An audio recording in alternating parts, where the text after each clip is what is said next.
ऐक, स्वामी तुला काहीतरी सांगत आहेत आणि हे वाक्य आज तुझं आयुष्य बदलू शकतं. तुझ्या आयुष्यात किती वेळा तुला तोडून टाकलंय आणि तुला कधी लक्षात आलं का, त्या तुकड्यांनीच तुझं व्यक्तिमत्व तयार झालंय. कधी कधी जीवन प्रचंड अन्याय करतं. विश्वास ठेवलेले लोक धोका देतात. स्वतःचे लोक पाठ फिरवतात आणि स्वप्न तुझ्या डोळ्यासमोर चिरडली जातात.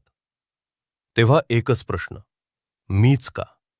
आणि तेव्हाच स्वामी म्हणतात, तुला संकट दिली गेली कारण तू कमजोर नाहीस, तू निवडलेला आहेस. सर्वात काळोख रात्रीच सर्वात तेजस्वी तारे जन्माला येतात. आज तू जिथे उभा आहेस ते तुझं शेवटचं ठिकाण नाही, हा तुझा टर्निंग पॉइंट आहे. दुःख जे झालं ते तुझ्यावरचा भार नव्हता, तो तुझा ट्रेनिंग होता. आता एक सांग,